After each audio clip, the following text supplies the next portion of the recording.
Assalamualaikum warahmatullahi wabarakatuh. Perkenalkan, nama saya Sheila Valentino Firdiansyah, NIM 2019 51139. Pada kesempatan kali ini saya akan mempresentasikan hasil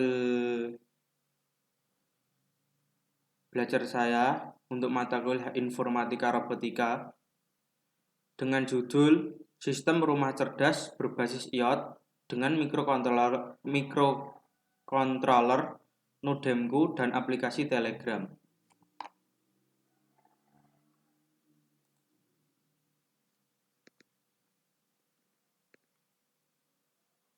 Kerangka dasar. Penelitian ini bertujuan untuk merancang dan mengimplementasikan sistem IoT dalam bentuk prototipe untuk memonitoring temperatur dan pengendalian peralatan listrik yang berada di ruang lingkup perumahan menggunakan aplikasi Telegram. Perangkat yang digunakan dalam perancangan sistem Smart Home IoT dibagi menjadi beberapa bagian, yaitu bagian input, proses, dan output.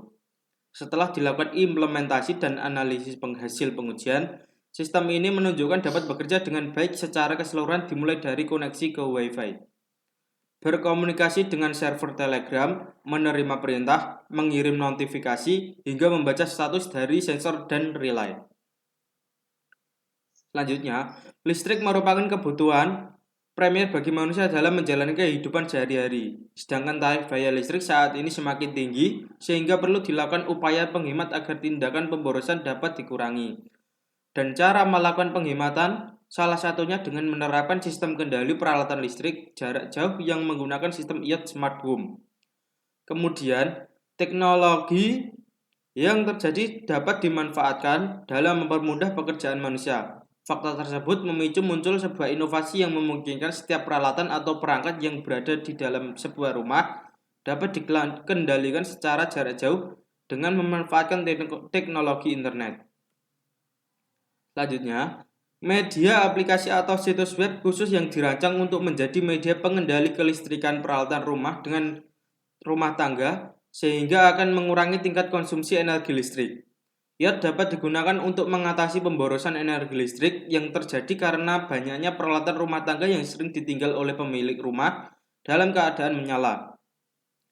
Pemanfaatan IoT dapat diterapkan pada sistem pengendali kelistrikan seperti lampu, peralatan rumah tangga, dan memonitoring kondisi terkini dari rumah seperti temperatur ruangan hingga siaran langsung dari kamera CCTV yang dapat dilihat melalui media aplikasi desktop, mobile, dan website.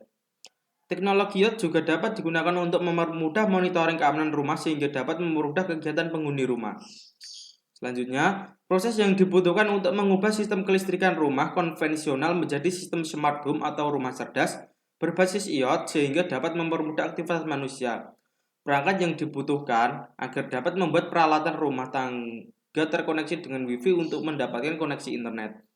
Namun, masih seringnya terjadi pemadaman listrik beberapa wilayah di Indonesia. Saat ini banyak modul yang dapat digunakan untuk membuat peralatan rumah tangga terkoneksi dengan akses melalui Wi-Fi. Modul misalnya mikrokontroler Nodemku ESP8266 yang mampu beroperasi menggunakan tegangan 5 volt yang dihasilkan satu buah baterai 18.650.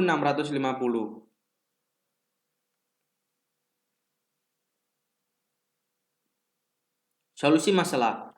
Penelitian ini menggunakan metode IoT yang merupakan arsitektur terdiri dari hardware khusus, sistem software, web API, protokol yang bersama membuat lingkungan yang mulus di mana perangkat pintar dapat terkoneksi ke internet. Semisal data sensor dapat diakses dan sistem kontrol dapat digerakkan melalui internet.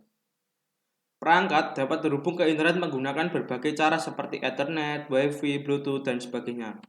Perangkat mungkin juga tidak terkoneksi dengan internet secara langsung, namun dikelompokkan dalam kluster sebagai contoh jaringan sensor dan terhubung ke base station atau terhubung ke internet. Tabel kebutuhan yang pertama adalah mikrokontroler Nodemku ESP8266,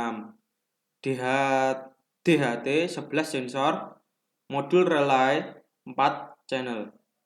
Seperti pada gambar seperti pada gambar yang ditampilkan. Oke, tabel kebutuhan selanjutnya adalah active buzzer, kabel USB, baterai, dan charger. Selanjutnya adalah LED, kabel jumper, PCB breadboard, modul DC step up. Perakitan rangkaian elektronika. Pada perakitan rangkaian elektronika sistem ini diperlukan sebuah aplikasi yang mampu menggambarkan mock-up dari komponen-komponen dan modul elektronik yang diperlukan oleh sistem. Aplikasi tersebut ada beberapa jenis. Namun dalam penelitian ini menggunakan aplikasi FreeSync karena sudah tersedia mock-up. Setiap modul yang akan digambarkan beserta alur wiring dari microcontroller dari gambar rangkaian di samping dapat dijelaskan sistem ini menggunakan daya sebesar 5 volt yang dapat dari modul DC setup yang memiliki sumber daya cadangan kelistrikan listrik padam berupa satu buah baterai. 3,7 volt. Dalam rangkaian satu daya diberikan jumper sebagai switch agar tidak terjadi arus feedback atau arus balik ke port USB komputer saat mengupload program. Kemudian microcontroller NodeMCU MCU terhubung dengan modul-modul dan komponen lain melalui 8 pin digital sebagai jalur pengirim data, VCC dan GND untuk mendapatkan tegangan. Terdapat sensor DHT yang terkoneksi melalui pin D1, active buzzer yang terkoneksi melalui pin D3, dan modul relay 4 channel yang terkoneksi melalui pin D5 untuk relay 1, LED 1 atau LED 1. Pin D6 untuk relay 2 atau LED 2, pin D7 atau relay 3 untuk LED 3, dan pin D8 untuk relay 4 atau LED 4. Pembuatan bot Telegram. Dalam proses pembuatan bot untuk sistem smart home terdapat beberapa perintah yang tidak digunakan karena bot yang diciptakan hanya untuk menerima perintah dan kemudian mengambil setiap fungsi yang ditentukan ketika perintah diterima. Berikut adalah tahap-tahapan pembuatan bot untuk smart home. Tahap 1, memulai komunikasi terhadap bot father sebagai penyedia layanan bot Telegram dengan perintah start, seperti pada gambar di samping. Selanjutnya, tahap 2, memberikan perintah atau new bot untuk membuat bot baru. Bot father akan memberikan kode API yang akan disematkan ke kode program microcontroller, meminta data-data bot berupa nama bot dan nama akun dari bot yang akan dibuat, seperti gambar di samping. Selanjutnya, tahap 3, memberikan perintah atau myBoots untuk memastikan apakah bot sudah berhasil dibuat. Bot father akan memberikan opsi tindakan yang akan dilakukan terhadap bot seperti mengubah nama, deskripsi, foto profil bot, dan perintah-perintah tambahan yang akan diberikan, seperti gambar di samping. Kemudian tahap 4, memberikan perintah atau set command untuk membuat perintah-perintah yang akan tersedia untuk bot yang ditanam ke sistem melalui API.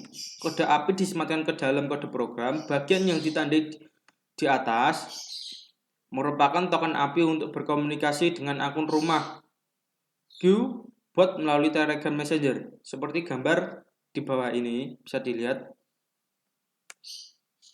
Oke, selanjutnya pengembangan dari jurnal. Pada penilaian sebelumnya, sistem smart home untuk pengendali sistem kelistrikan jarak jauh telah dibangun menggunakan microcontroller NodeMCU MCU SP8266 yang terkoneksi ke Wi-Fi untuk mendapatkan akses ke server Telegram. Hasil pengujian yang telah dilakukan menunjukkan bahwa sistem ini dapat bekerja dengan baik secara keseluruhan dimulai dari koneksi ke Wi-Fi, koneksi ke server Telegram, menerima perintah dan mengirimkan notifikasi. Sistem ini dapat terhubung ke server berinteraksi dengan pemilik dengan menggunakan kode API yang didapatkan dari bot father yang disematkan ke dalam kode program untuk diunggah ke microcontroller. Selanjutnya, untuk pengembangan pada penilaian selanjutnya, terdapat beberapa ide dalam pengembangan sistem, misal ditambahkan fitur keamanan pada sistem ketika pemilik hendak mengakses sistem seperti otorisasi username dan password agar mudah diakses khususnya anggota keluarga, penghuni rumah, kemudian penambahan beberapa sensor seperti sensor aliran air untuk mesin air ketika air di dalam penampungan hampir habis, sensor pintu, kamera keamanan di dalam ruangan maupun di luar ruangan, dan sensor lain agar sistem ini dapat berfungsi sekaligus sebagai sistem keamanan. Oke, terima kasih. Sekiranya itu yang bisa saya sampaikan. Apabila ada kesalahan kata, mohon dimaafkan, mohon dimengerti. Wabillahi taufik wal hidayah. Wassalamualaikum warahmatullahi wabarakatuh.